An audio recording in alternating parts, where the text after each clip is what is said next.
everyone.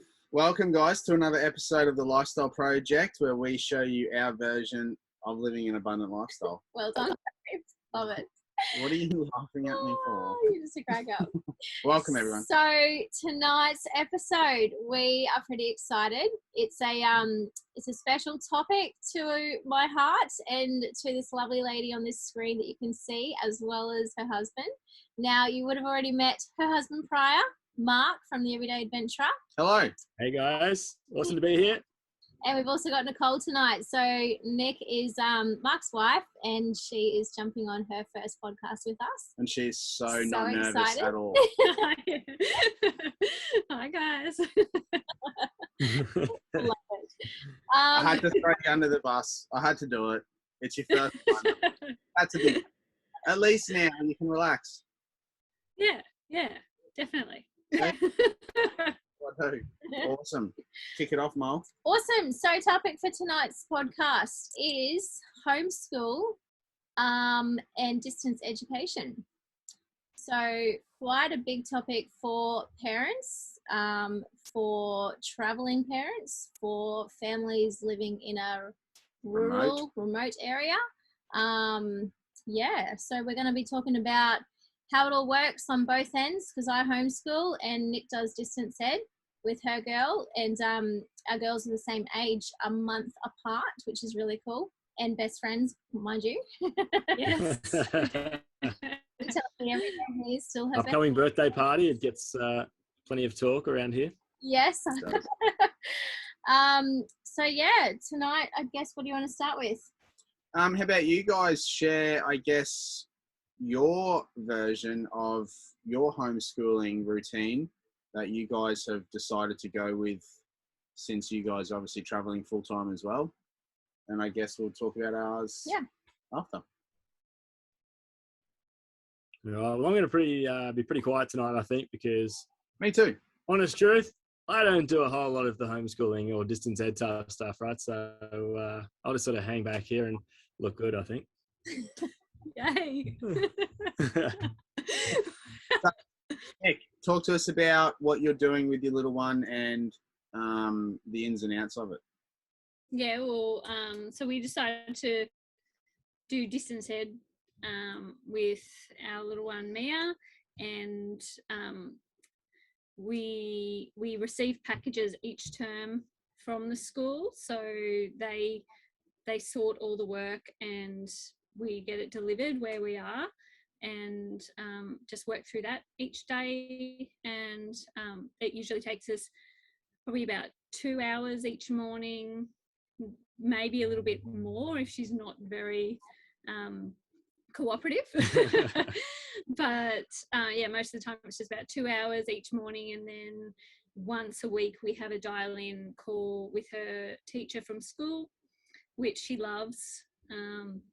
And that's a half an hour call where she just runs through, just like has a planned call for each week throughout the term. So it works pretty good for us. I really like that it's all just in a pack and delivered wherever it's suitable for us to pick it up from. So.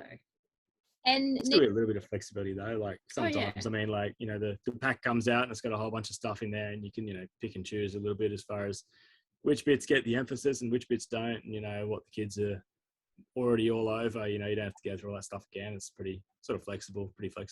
Yeah. And the teacher also, she kind of puts the pack together based on what she's already discovered and learnt from meeting Mia in each of these calls. So I find that good, that it's more tailored to her as well.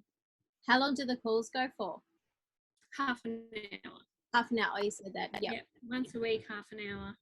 Yep. So They're kind of like the half hour each week is almost like a bit of a structured learning call, like a structured call, like in that they'll go and do some reading for a bit, and then she'll have some other little bit of curriculum, I guess, that she wants to focus on that week. Like, so it could be, sounds or numbers or whatever it is that they're working on that week. And she'll basically be trying to sort of assess where Mia is up to relative to the curriculum and obviously where she's meant to be and, you know, where she's ahead and all that sort of stuff. And then, yeah, as Nick said, like she uses that to tailor the next package when it comes out with info that's going to be, you know, most beneficial for her, basically. So it's pretty good. Yeah, so there you go. Quite different to what we do in that respect. So Nick, you're kind of like Mia's tutor as such. She's got the teacher and you're just there to help support her. Yeah. Whereas with me, I'm her teacher. So it's a bit different in that way because I don't have the one-on-one calls every single week with Homeschool. So guys, with with our package now, so we go through UCA Early Learning. They used to be Complete Education Australia, recently changed this year to that. Okay, so how UCA works then is a bit different. So UCA, you can either pay for 1 term, 2 term, 3 term or 4, dependent on obviously what you need. We chose to do the pay up front for the 4 terms. With this option, you actually get your curriculum fully written out for you.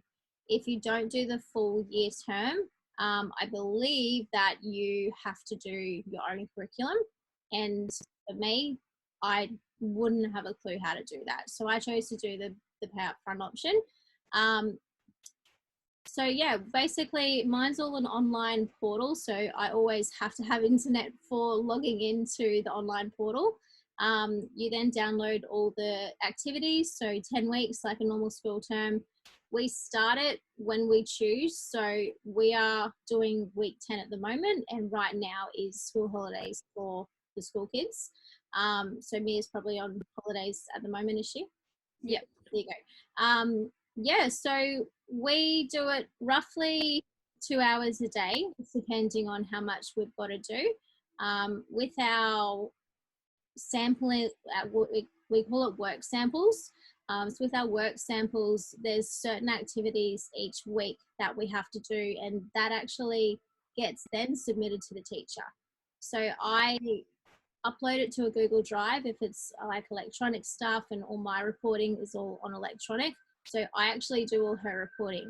I mark it as achieved or working towards. I do the comment on, you know, how she went with it, what struggles she faced, if she actually understood it, that kind of thing. And then after the first, so terms 1 and 2, I'm submitting now, and now is September. So I can submit it now where they haven't seen any of our work yet. If I need help, I can just book in a call with them and I can just send them what I have done, and they can let me know if I'm on the right track and, you know, how I can assist Maddie or whatnot. And then the terms 3 and 4 get sent at the end of the year. So I'm only sending through that information workload twice, which I think it's good because for me, it's very flexible with our travel. It's very flexible with, obviously as I said, we always need to have internet, but it's not for us, you need to be doing school right now because you've got a phone call. It's, you need to do school when you're ready, Mads. You go get dressed. You know, I still bought her a school uniform. Like I got some made for her and that. Got her a special backpack. She's got all her craft activities and everything like that. So yeah, I guess it's a little bit different, but yeah, it suits us for now. And I'm definitely interested in the distance education side because I honestly didn't know too much about it. And since obviously meeting you guys, it's opened my eyes up a bit more into what's actually available for it. Hey. Well, you kind of don't know what you don't know. And I'm kind of in the same boat as Mark, whereas you've kind of taken the reins with the homeschooling, and, you know, it's kind of worked very well the way that it has panned out. But, you know, from what I see from the outset, it is a good course. Maddie's learning quick. Yeah. How does Mia find your style, Nick? Is she enjoying it? She loves it? She really loves it. She actually really looks forward to the call with the teacher every week. Like, she really likes that. And sometimes if she's lucky enough, she'll be able to meet the kid before her call or after her call, which she thinks is really cool as well. So yeah, the other kids that are in her class that she obviously is unaware of because this is how we do it. But yeah, no, she's learning really well. She's like picked up things so quickly, and I guess they've got that one-on-one time as well with each, like you guys and Mia with us, and I think that makes a huge difference in their learning. Yeah, definitely. I think it's cool. Like, she loves having that extra third party there, you know, that extra person that she can get to form a relationship with too, with the teacher, and she has heaps of fun with it. The teacher has heaps of fun as well, and I think, you know, Mia really thrives off that sort of stuff. That's her jam, so to speak. And yeah, she loves, like, because the teacher will sometimes let the kid in that's coming on afterwards, let them in a bit earlier, whatever, and say good day. And like, yeah, Mia thinks that's pretty cool because she met someone from school, and you know, all that stuff. Yeah, that's pretty cool. Very special. Now, before you guys were traveling, what was your thoughts on homeschooling? Because personally, for me, I was so against it. But that's just me back then, just being uneducated, and I guess we had a very different frame of mind back then. Now that we've kind of escaped, let's call it the rat race, and we're kind of doing things our own way, it's really opened our eyes to how good it really is for our children. And, you know, people talk about the lack of social skills and blah, blah, blah. And honestly, like, you guys can definitely, you know, probably understand this is, I mean, we were camped across the road from each other.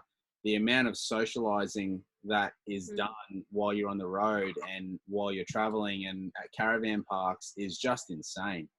Like, it's never ending. So, you know, for that aspect, I know that's thrown around loosely. People like, you can't homeschool. And I don't know, people have this vision of just homeschool, and it's like you're just trapped in this dungeon and you're only allowed out like once a day. And, you know, it's kind of like you're in like prison, like, you know, solitary confinement, and it's, you know, your teacher's scary and blah, blah, blah. But it's so different, hey? Yeah, it really is.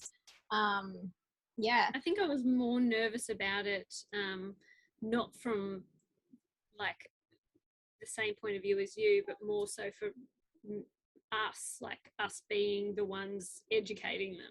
I was just like, yeah, we're not teachers. We're just normal people.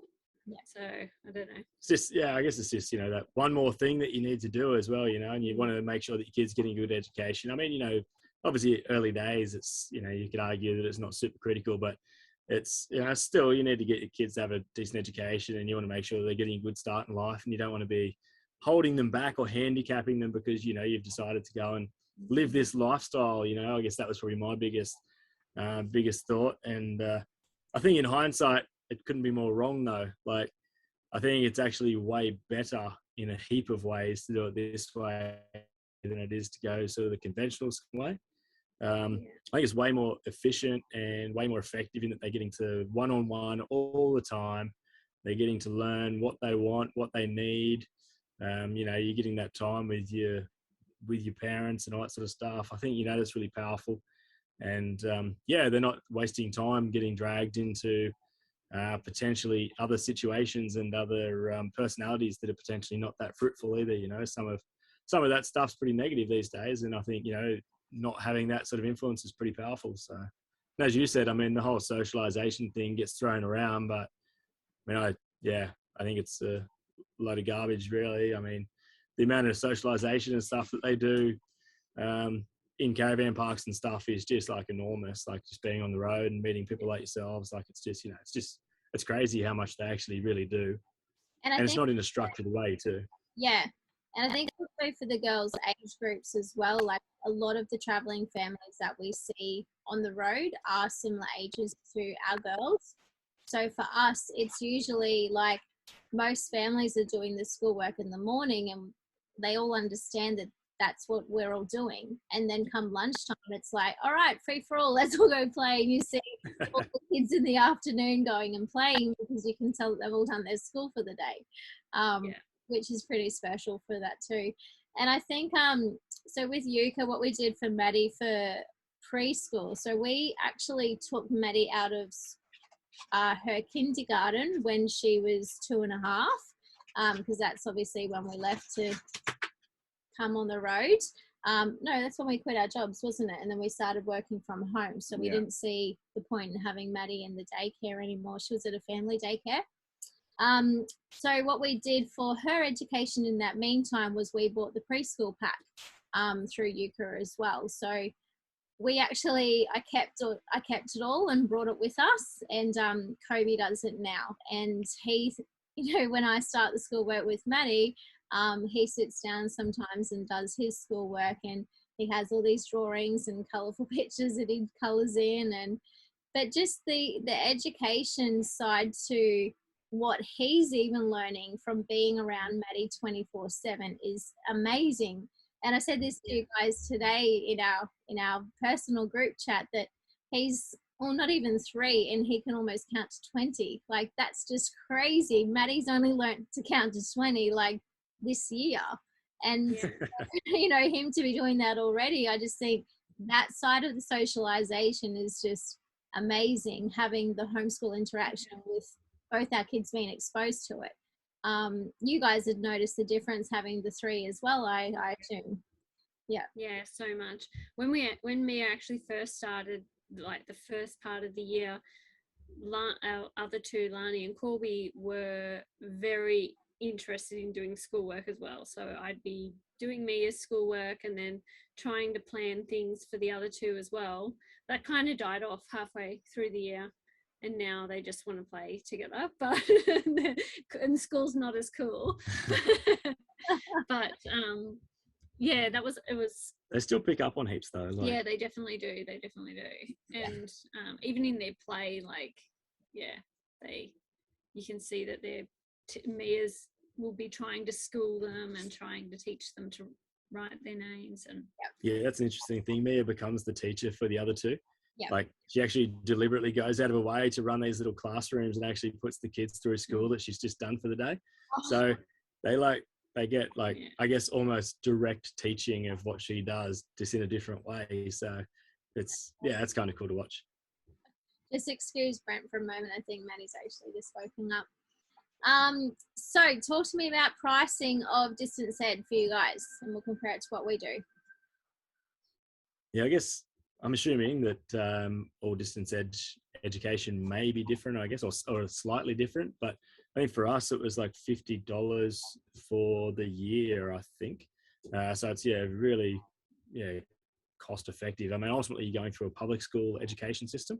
So distance ed is basically, you might as well, for all intents and purposes, be signing your kid up to go to the local primary school or high school, but it just so happens that they deliver it in a different way by sending you out the work packs. So essentially the cost structure is exactly the same as if you went to your local government school. But they also provide a backpack and that's all right. your texters and pencils and like everything, all the supplies that you need. So I guess, same as if you went to school, they would have to basically provide all of the books and all of the writing materials and all of the art and craft gear and all that sort of thing. So with distance ed, it's essentially exactly the same, where they do that exactly the same way, just sending it out to wherever you're going to be a couple of times a term probably. Yeah, they usually send it out every 5 weeks. So you get a 5-week bundle of work stuff. So you get all your arts and crafts and everything ready to go. Yeah, so at the start of the year they sent the backpack, which comes with all their paints, textures, pencils, sharpener, all the little bits and pieces that you need, but it also come with a lot of their like other craft stuff and little counters and like building blocks that help them with their maths and stuff. So that's cool. interesting.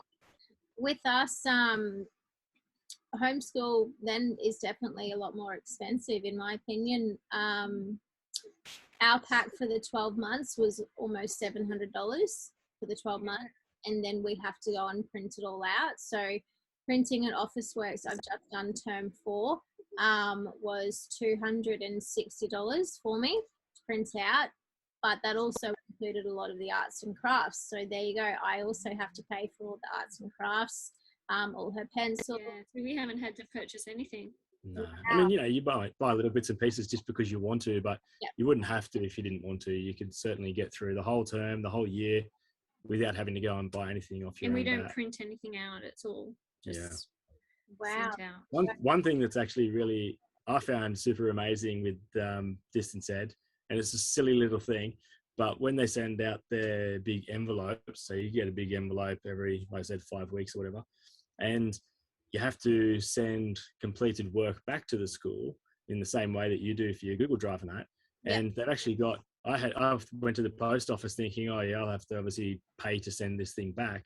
But the little address sleeve that they put into the envelope, you just flip that around and turn it upside down and put it back into the box, into the envelope, and it's reply paid back to the distance education provider.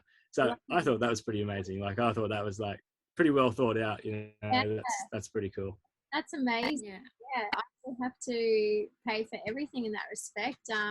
I went to IKEA and I got a little craft box wooden organizer just for all our crafts and stuff. And I'm constantly updating and paying for it. I reckon at least this year I would have spent, I'd say almost $1,000 on the printing, the arts and crafts, the pencils, the pens, the erasers, sharpeners. Well, if you can see it all there, the podcast listeners won't see it at the moment, but you know, all this stuff is all Maddie's homeschool stuff. So all those folders and the binding booklets and everything like that, it is very, it can be very pricey. So in terms of price, then yeah, definitely the distance education, if that's how it is for all systems, seems to be the winner for the cost effective way. Hey. Yeah. I think in total, I mean, we've probably spent like an extra, call it $100 at the most at Officeworks, you know, just buying new texters and pens and crayons and, you know, all those sorts of things just for the general arts and crafts. But that's stuff that you would buy regardless whether you are homeschooling anyway, you know. I guess that's stuff that you're going to be doing and playing around with the kids anyway. So we bought a laminator too. We bought a little laminating machine actually, and that was like $30 or something. So that was to put, you know, letter charts on the wall for the kids and stuff like that. But again, I mean, they're little things that you're not doing that because you're homeschooling or distance editing. You're doing that because you've got kids anyway. So yeah, awesome. There you go. So I guess my last question: how do you time it with having the 3 kids? When you know that it's Mia's turn to do schoolwork, how do you guys organise it all in your household? Well, Mark usually works on his business when we're doing the homeschooling. So we all get up together in the morning and have our breakfast and get ready. And then once all the kids are ready, Mark will usually go out and start working, and then Mia will start her school, and the other 2 will either hang out and play inside the van or outside the van, but they're not allowed to go anywhere away from the van. Sometimes it's a little bit difficult on the days where Mark is not working at the van, if he's working away from the van, but we've spoken about it so much so the kids just know that they can only stay under the annex. They're not allowed to venture, but it is a bit of a challenge at the same time trying to wrangle 3 kids on your own while homeschooling. But yeah, the only time I guess I make a conscious effort to make sure I sort of try and be home during that time is when they've got the half-hour hookup with the teacher, just so that Nicole and Mia can be there and they can be focused during that time. And I try and make sure that I'm there at least to keep the other kids, you know, in earshot, so I know where they are and what they're doing, as opposed to being, you know, me off being working somewhere else. But otherwise, every other day I kind of, you know, just do my thing and work, and Nicole runs the ship back here. Yeah. But we try and get it done nice and early in the morning, so then it's out of the way and they're not as restless. I find if we ever try and fit it in the afternoon, if we didn't get it done that morning, Mia is just not in a place to do it. Just so the mornings definitely work better for us. With us, I guess very similar. We wake up, we have our own personal morning routine that we do, tidy up the kids, get dressed, have breakfast obviously, and then Brent will usually take Kobe for me, and then just watches him while I do school. And that's because Maddie gets very distracted with Kobe. I can't have him in the caravan unless he's down the other end playing with his toys quietly. And he is learning. It could be because we just have the one other child, not someone to play with, that he wants to, play with Maddie all the time and wants to be involved in the schooling, that kind of thing. But I just find that I get frustrated, she gets frustrated, and it doesn't work for us because she's just not listening or concentrating. So for us, I have to get Brent to take Kobe and just get him away for me, which, otherwise it won't work. And timing, we usually start around, I'd say 10 o'clock we start. Obviously having our business on our end as well, we like to quickly check in with our business and see if there's anything we need to urgently do. And then once that's done, then we usually get stuck in around 10 o'clock and done by lunchtime. And then, the rest of the day she just does what she wants with the other kids and chills out, and we get our stuff done. Yeah, I mean, all in all, to kind of sum it up, it's a very different way of educating your kids, but, obviously we want them to get the best education possible with the means that we have on the road. And I think, between what we do and what you guys do, I think, I don't think there's one better than the other or anything like that. I think it's just what's going to work with you and your family and how much time you have, etc. But it's definitely opened up our eyes to what is out there, which is awesome. So thank you guys. Really appreciate your insight on that. And looking forward to catching up with you guys when you venture further up north. Yeah, thanks for having us. Good. Awesome, guys. guys. See you guys. Cheers. Thank See ya. you.